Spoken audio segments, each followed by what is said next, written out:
Olá! No programa de hoje, eu vou conversar com o Newton dos Anjos, que é advogado e sócio do escritório que leva o nome dele, Newton dos Anjos Advocacia Empresarial. Tudo bom, Newton? Seja muito Tudo ótimo, bem-vindo. Renata. É um prazer imenso estar aqui, né, conversar com você, uma profissional de alto calibre, profissional que admiro muito. Para mim é um prazer e uma honra ser entrevistado por você no dia de hoje. Ai, maravilha, Newton, obrigada. E, Newton, antes da gente começar a conversar aí de um tema que é super importante, está bastante em voga, né? Mas eu queria que você falasse um pouquinho da sua formação, da sua experiência profissional e desse livro de ESG que eu sei que está saindo do forno. Então, se você puder aí contextualizar essas questões para a gente, eu te agradeço. Tá? Vou fazer sim, Renata. Bom, eu sou advogado, né, com mais de 30 anos de formado, né, sou pós-graduado em Direito Individual e Coletivo do Trabalho, sou mestre em Ciências Ambientais e também professor universitário, né, principalmente nos cursos de pós-graduação. Eu me identifico como um profissional da área business, né? Eu sou um profissional que sempre trabalhou na área de negócios, profissional corporativo.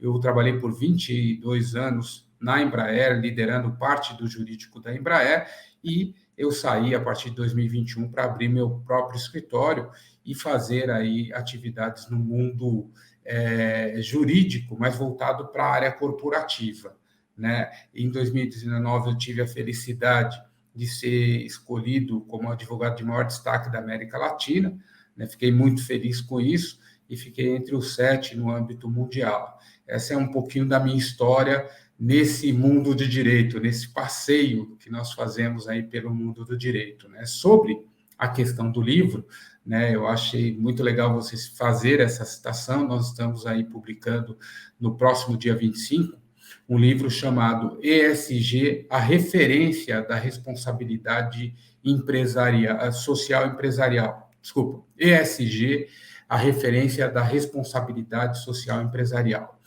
É um livro bastante interessante, é um livro que vem com a escrita, ou melhor, com artigos de vários profissionais de diversas áreas. Nós temos engenheiros, médicos, administradores e várias profissões contando um pouquinho da visão deles sobre o ESG. A Renata está conosco ali dentro desse livro, né? É uma das articulistas, e é um livro inédito, porque ele vai trazer muitos artigos falando sobre toda essa evolução do ESG e também falando um pouco do futuro, de como que se espera que daqui para frente seja encarado o ESG, como as companhias devem agir e por aí afora, não é, Renata?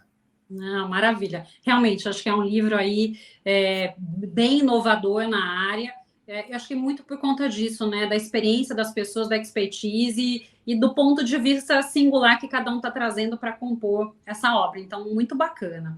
E, Newton, eu acho assim, é muito bacana também essa sua visão do business, né? Porque a gente, como aqui é um programa mais específico, voltado para a área ambiental, você acho que vem trazer uma visão até o que eu sei aí do seu histórico, né, muito focado nas questões mais de direito do trabalho, nas questões de direito ambiental e dentro de uma empresa, então esse business está no core.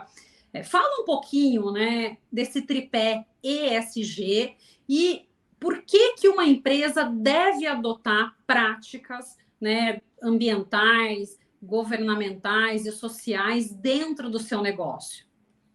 Legal, Renata. O ESG é o Environmental, Social and Governance. Em tradução literal, nós estamos falando de ambiental, social e governança. É o tal do ASG. Algumas empresas utilizam essa frente, essa discussão e essa sigla, né? Na verdade, quando se fala dessas três questões ligadas à sustentabilidade, nós não temos um tema novo no mundo, né? Nós falamos de coisas relacionadas às mudanças climáticas desde 1850, quando nós tivemos ali o avanço do processo de industrialização na Europa. Então, a questão ambiental ela não é nova, né? Obviamente que com o tempo ela evoluiu, viemos com a Eco 92 e uma série de outros acontecimentos aí na área ambiental que trouxe para o mundo e trouxe para o Brasil também uma legislação bem mais dura, eu diria, uma legislação bastante severa em relação às questões ambientais, né? Quando nós falamos na prática de governança, nós estamos falando basicamente em transparência, né, e atitudes anticorrupção, que também não é uma preocupação nova na sociedade. Desde que o mundo é mundo, existe a preocupação com a corrupção, existe a preocupação com a transparência das informações que normalmente geram a corrupção, mas isso também teve uma evolução importante dentro do mundo, principalmente quando aconteceu aquela ocorrência nos Estados Unidos ligada à Enron, né, que era uma empresa que cometeu uma fraude, pelo menos é isso que dizem as notícias, que cometeu uma fraude em relação às suas demonstrações financeiras e fez o mercado financeiro, na ocasião, eclodir nos Estados Unidos. Com isso foi criada a Lei Sarbanes-Oxley, né, e mais recentemente aqui no Brasil, a Lei Anticorrupção. Então, nós estamos olhando para esses dois pilares, ou seja, o ambiental e a governança, como situações que acabaram fazendo evoluir legislação no país, tanto no Brasil como no mundo afora, e questões de preocupação social com os dois temas. E quando nós falamos no social, nós também não temos uma preocupação que é nova, né? A preocupação com a desigualdade social, ela existe desde que o mundo é mundo. Nós tivemos um destaque muito grande aí para a questão na década de 70, ali a fome na África, Etiópia, Sudão, uma série de questões. Mas o diferencial em relação à questão social é que nós não temos ainda ao redor do mundo um enforcement para que as empresas efetivamente possam tomar atitudes relacionadas à questão social, né? Que basicamente envolve diversidade, a busca para a neutralização, ou pelo menos a diminuição da desigualdade social e coisas dessa natureza. Esses três pilares, que são relevantes para o ESG, eles tiveram histórias aí importantes dentro da nossa sociedade, e dentro desse ambiente, eu sei que a resposta deve estar um pouco longa, mas é importante a gente fazer essas pontuações, né? E nós tivemos, a partir dessas preocupações sociais, nós tivemos ali no ano 2004, o saudoso Kofi Annan, que era secretário-geral da ONU, ele trouxe para nós uma lição extremamente importante. Ele chamou 50 instituições financeiras e perguntou: como é que nós vamos conduzir o mundo daqui para frente? Como é que nós vamos pensar no mundo olhando para o capitalismo consciente? E a partir dessa investida do Kofi Annan, veio a ONU, criou uma conferência chamada Who Care Wins, né? Quem ganha, cuida, e efetivamente surgiu o tema ESG para as instituições financeiras a partir de métricas criadas nessa conferência. E, por último, em 2020, que eu acho que deu o start geral para todas as empresas ao redor do mundo, é que a BlackRock, ela anunciou que a partir de 2020, através de uma carta escrita aos investidores, ela só investiria recursos em projetos sustentáveis. E aí já viu, né? A partir desse input da BlackRock, a BlackRock é o maior fundo de investimento, ela é gestora do maior fundo de investimento do mundo. Ela, se fosse um país, seria só menor que os Estados Unidos e a China. Então, a partir desse anúncio, as outras empresas de investimento, fundos de investimento seguiram, e ela agora, esse assunto passou a ser pauta diária nas companhias de uma maneira geral. Passou a ser um pontapé, então, para que as empresas olhassem, né, com mais carinho, de uma outra forma, para as questões, né, do social, governamental e ambiental. E, Newton, acho que tem uma dúvida, né, grande na cabeça das pessoas. A questão, né, da implantação do ESG tem que ter um equilíbrio entre esse tripé, ou não há essa necessidade, né? Pode haver uma variação no que a empresa ela vai abordar um pouco mais, ou ela vai olhar de acordo até com o seu segmento, tipo de empresa. Então, vamos supor, sei lá, uma indústria química, que talvez tenha um risco maior em relação às questões ambientais, olhar talvez um pouco para a questão ambiental, e não que não seja necessário, que não seja importante, mas de repente ela pode focar mais esse olhar, os seus recursos para uma determinada questão em detrimento de outras, ou tem que ser de forma igualitária, né? Explica um pouco como que isso funciona na prática. O que acontece, Renata, é assim, né?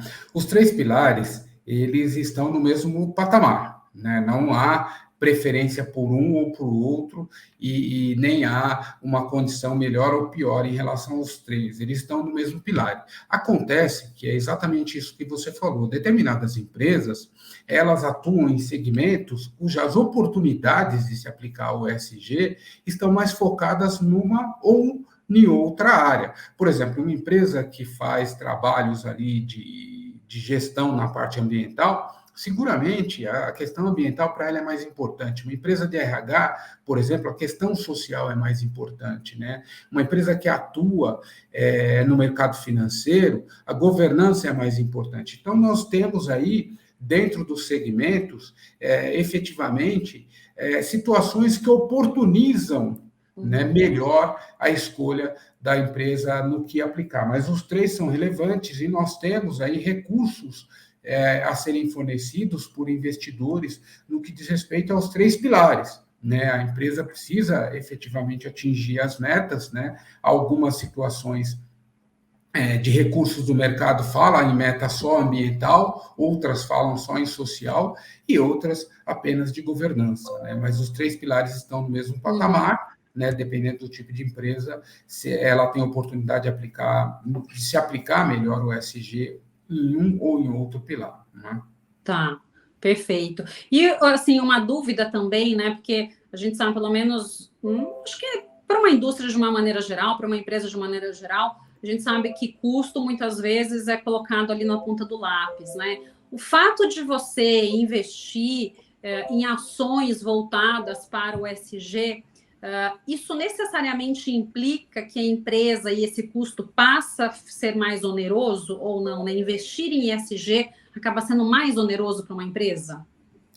Então, Renata, essa é uma questão bastante relevante e a gente precisa falar um pouco mais dela. Né? Obviamente que o trabalho para se fazer uma atividade, né, para se identificar o que se fazer dentro de uma companhia, é necessário se fazer um diagnóstico nessa parte de ESG, né, olhar o ambiental, social e de governança. E isso, naturalmente, tem um custo. Né?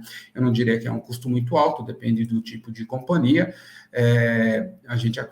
da quantidade de processos, os custos são associados.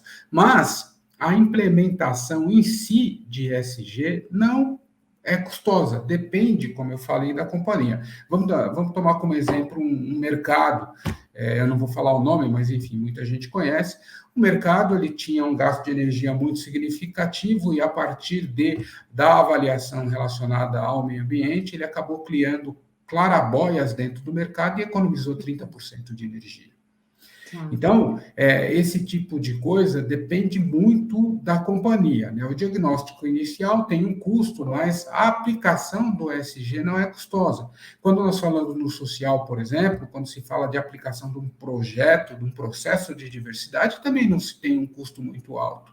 Quando se fala efetivamente se implantar processos de governança dentro da companhia, em qualquer das áreas, obviamente que tem ali o gasto de horas de empregados, mas o custo não é alto. E as vantagens que acabam trazendo para essa discussão uma questão muito relevante. Quando a empresa é ESG, ela tem acesso a recursos no mercado que não estão acessíveis para quem não é ESG. Né? Hoje, se uma empresa quiser fazer algum tipo de investimento, e nós sabemos que as empresas buscam recursos financeiros no mercado, ela tem um patamar de mercado, hoje os bancos cobram aí os seus custos, né? Mas se ela tiver dentro do seu processo ESG, ela pode captar recursos com fundos ESG, que seguramente ela terá ali uma economia de 20%, 30%, 40%, depende do fundo que ela buscar esse investimento. Então, na verdade, como eu disse, né, não é custosa, é uma vantagem financeira para a companhia a partir dessa condição que nós estamos passando. Ela pode ter um gasto inicial para se fazer o diagnóstico, mas a implementação né? E os recursos que ela vai ter acesso vão neutralizar esse custo e vão dar uma vantagem importante para ela na questão financeira. Reverte em benefício próprio e muitas vezes até numa vantagem competitiva, né, de mercado. Então, acho que isso é importante. E daí, assim, a gente escuta mais, talvez, as grandes empresas, né, até porque acho que começou com elas essa questão do ESG. Mas o ESG, ele é para todas as empresas, é para todos os segmentos, né? Uma pequena empresa, uma empresa de pequeno porte, ela teria condições de tomar ações voltadas para o ESG? Não tenha dúvida, Renata, não tenha a menor dúvida. Eu acho que nós temos dois aspectos em relação a isso, né? A empresa pequena, normalmente, ela tem, por negócio, buscar o fornecimento para as empresas maiores, né? Quando a empresa tem esse viés de fornecer para empresas maiores, uma hora ou outra, essa exigência vai chegar em casa, ou seja, a empresa vai ter que implantar o processo ESG de qualquer maneira, né? E é bom ela já começar a fazê-lo, porque esse seguramente vai ser uma condição vantajosa para a seleção na prestação de serviço para as grandes empresas, então isso é bastante importante, né? Uma outra questão, quando nós falamos aí de projetos de ESG, ou processo de ESG, nós temos também o consumidor final, né? Hoje o consumidor já passa a exigir um posicionamento das empresas que oferecem seus produtos no mercado, né? Não é raro nós encontrarmos aí pessoas que não entram em uma determinada loja por conta de problemas que ela teve no passado. A gente encontra consumidores que não consomem um tipo de produto por conta de questões ambientais, por conta da maneira que ele é tratado, enfim. Essas duas questões eu acho que são as mais relevantes, né? Hoje, quando nós falamos de ESG, nós não estamos falando só das empresas grandes, nós estamos falando das menores, porque ela vai perdendo público, né? O consumidor hoje é muito mais exigente, né? E os prestadores e os tomadores de serviços também. Então, nós temos ali dois pontos importantes para se falar de ESG aplicável às empresas menores. De uma maneira geral também, só finalizando, nós temos alguns recursos que são fornecidos a empresas de menor porte. Nós temos o Estado de São Paulo, se não me engano, é o Desenvolve São Paulo. Ele oferece recursos mais baratos no mercado para empresas que adotem práticas sustentáveis no mercado, né? Principalmente no de cunho ambiental. Então, eu diria que esse projeto é para todo tipo de empresa, grande, pequena, média, e todas. Né? Você abordou um ponto aí que eu acho super interessante, né? Então, não é um modismo, é de fato uma prática que veio para ficar e a tendência é a cobrança por parte do próprio consumidor. É isso mesmo, pelo que eu entendi? Isso mesmo, Renata. A gente tem, é engraçado, a gente fala muito nessa questão de modismo dentro das corporações, né? E aí, muito rapidamente falando, nós tivemos ali na década de 80 a questão das áreas de OIM, áreas de organização e método, que falava muito em organizar a empresa para fazer isso ou aquilo, né? E depois nós tivemos aí as áreas de organização e métodos caíram, nós tivemos uma questão falando de qualidade total e tudo mais, né? E olhava só para a qualidade do produto, era qualidade, qualidade, qualidade, e depois, mais à frente, nós tivemos aí o modismo da reengenharia. São todos modismos que saíram ali dos bancos acadêmicos, e a reengenharia falava em reestruturação da empresa, reorganizar, trocar chefe, trocar todo mundo, né? Quando a gente fala de ESG, nós estamos falando de uma coisa diferente. Quando esses modismos surgiram dentro das corporações, eles eram para resolver problemas que as corporações apresentavam ali do dia a dia. Quando eu falo de ESG, eu não estou falando só da companhia. Eu estou falando da aplicação de um modelo que beneficia a companhia, mas também beneficia toda a sociedade. A sociedade, Então, essa condição, né, de dizer que o ESG é só voltado para a companhia, não é. Ele beneficiando toda a sociedade, eu, você e todos que compõem a nossa sociedade têm interesse que as empresas apliquem o ESG. Por isso que eu diria que não é um modismo e ele não vai ser esquecido. né, há uma convergência, digamos, há um pacto na sociedade para que a gente consiga evoluir nesses 3 pilares para que a gente tenha um futuro melhor aí para as próximas gerações e para nós também, né? Não, perfeito. E, Newton, né, nesse sentido, assim, eu concordo com você, eu também acho que não é um modismo, é uma prática que veio para ficar, mas acho que para ser mesmo uma prática que veio para ficar, as gerações elas precisam ter isso em pauta, ter isso como uma demanda, né? Eu acho que a sociedade hoje em dia ela está se abrindo para diversas questões, é uma sociedade mais crítica, que exige mais. Você mesmo falou a questão do consumo, né? Eu vejo, né, até na minha casa, conhecidos adotando uma postura, não vou comprar tal produto porque é de empresa X, tem tal prática. Então, hoje em dia, a gente já escuta isso como algo real, coisa que talvez há 5, 10 anos atrás era impensável, né? Eu lembro muito, há muitos anos atrás, acho que a Tina Turner, numa situação de fazer uma propaganda, ela primeiro queria testar o produto para ver se tinha a ver com ela mesmo, para daí sim ela aceitar fazer a propaganda daquele produto. Eu lembro que quando eu escutei isso, eu falei assim, nossa, né? Olha que cabeça diferente. E eu acho que a gente está começando a incorporar essa mentalidade. O que você, né, pensa, o que você imagina que seria interessante para as nossas crianças, em termos de uma educação formal mesmo? O que deveria ser ensinado nas escolas para que a gente forme também crianças críticas, né, que amanhã vão se tornar jovens, adultos, parte integrante da nossa sociedade e que faça escolhas aí mais conscientes?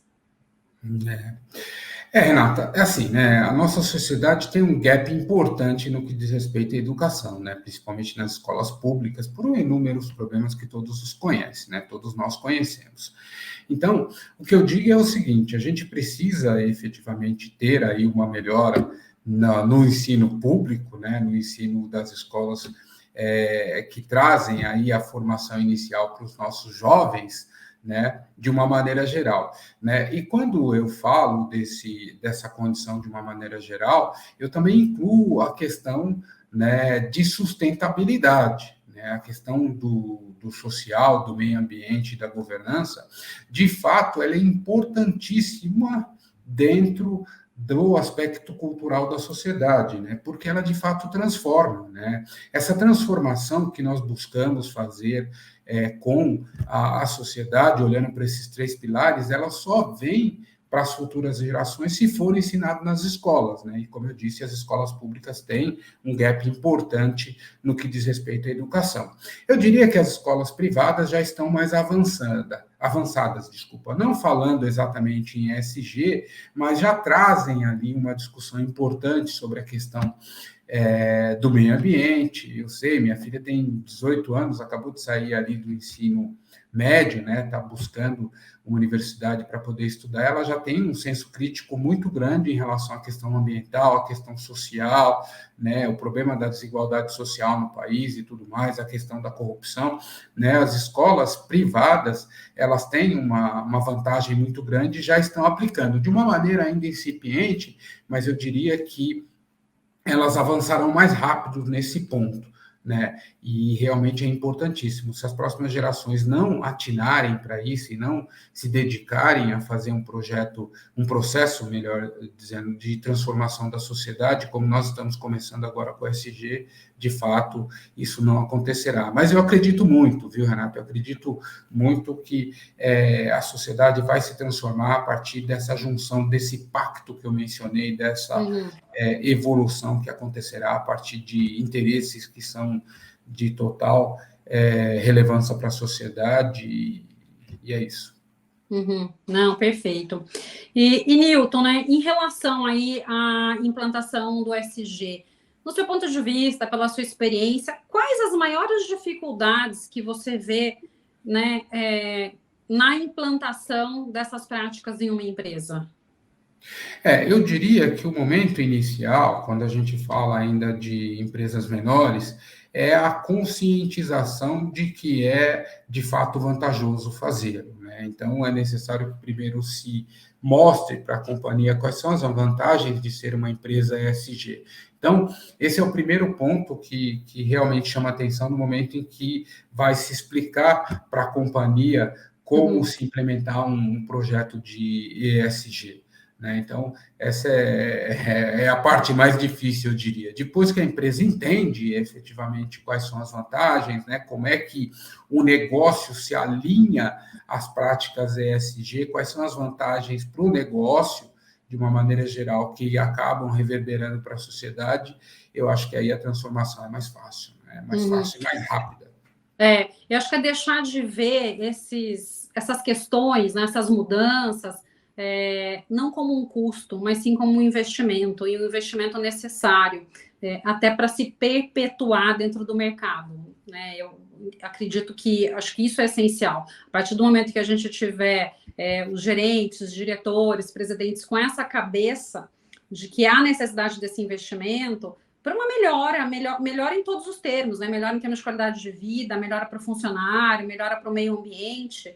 A gente tem isso incorporado no DNA da empresa, né? Acho que é muito mais fácil, e a gente começa a ver os benefícios, não só para a empresa, mas sociais também. Então... E nessa linha, Renata, eu não tenho o nome da universidade agora, mas eu vi esses dias que é a segunda maior instituição de ensino do país, eu não tenho o nome dela agora nesse momento, ela atrelou os bônus dos seus executivos a práticas ESG, né?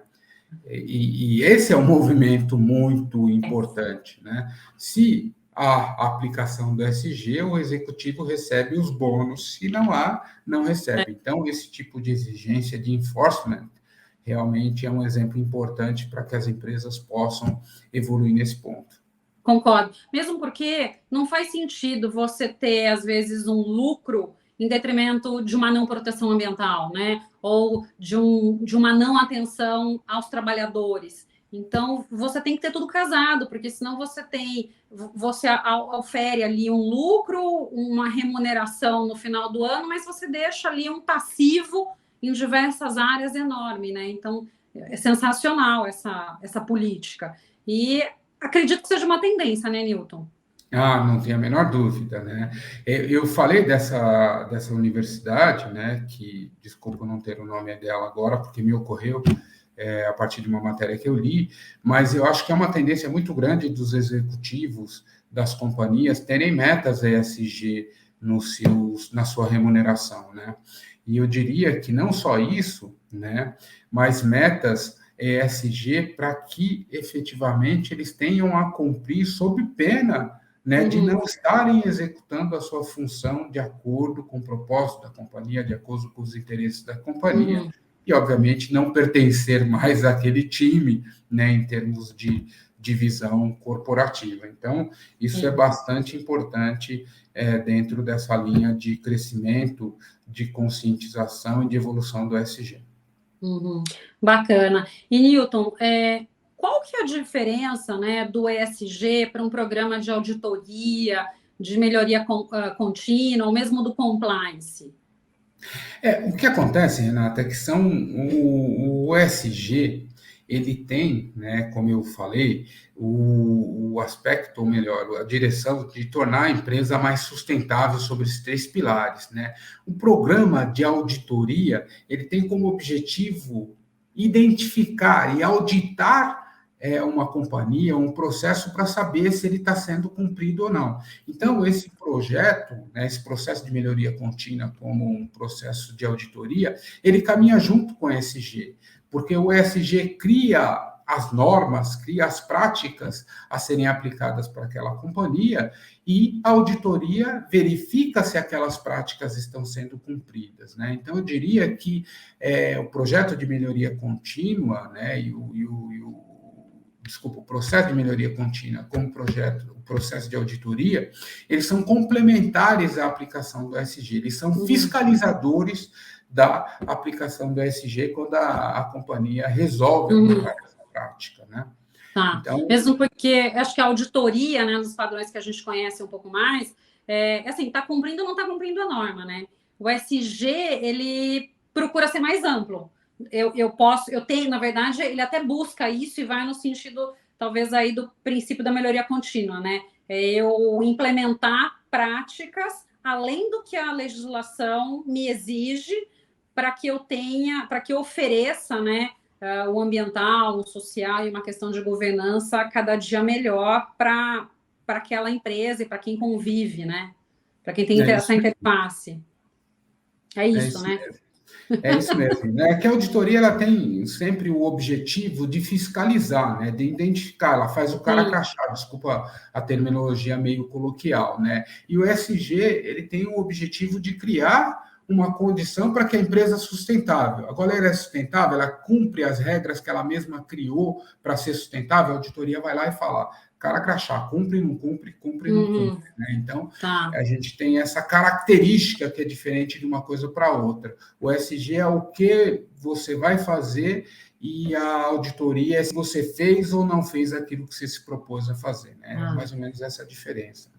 Perfeito. Newton, nossa conversa está uma delícia, mas a gente já está aí chegando no final né, da nossa conversa, e eu queria que você deixasse uma mensagem para a nossa audiência. Bom, Renata, eu primeiro quero agradecer muito, mais uma vez, né, a honra de ser convidado para o seu programa e de poder falar para um público tão seleto como esse. Né? Segundo, eu queria deixar a seguinte mensagem, né, em relação às práticas ESG. Nós estamos num momento importante de transformação da sociedade. É um momento único, eu diria, no mundo. Né? Nós vivemos uma pandemia uma pandemia intensa, eu diria, né? Uma ocorrência sem precedentes no mundo, e nós vimos aí que a questão social ficou muito destacada. Né? Nós tivemos aí a questão da desigualdade social com destaque muito grande e as demais práticas também. O que eu queria dizer é que nós precisamos, né, evoluir dentro da sociedade, nós precisamos construir um futuro melhor para as próximas gerações, precisamos construir, né, metas empresariais para poder fazer com que o ESG ocorra e efetivamente nós tenhamos aí uma sociedade muito melhor para todos. É isso, né? Maravilha, Newton. Eu que te agradeço. Foi assim uma conversa assim, muito bacana, né? Eu acho que essas questões aí de ESG a gente tem muito que conversar, tem muito que falar e aprendi muito com a nossa conversa de hoje, tá? Muito obrigada. Eu que agradeço, Renata. Um abraço. No programa de hoje, eu conversei com Newton dos Anjos, que é advogado, sócio no escritório Newton dos Anjos Advocacia Empresarial. Muito obrigado a você que nos prestigiou até aqui. Deixe seu like, se inscreva em nosso canal e compartilhe. Nos vemos na próxima semana.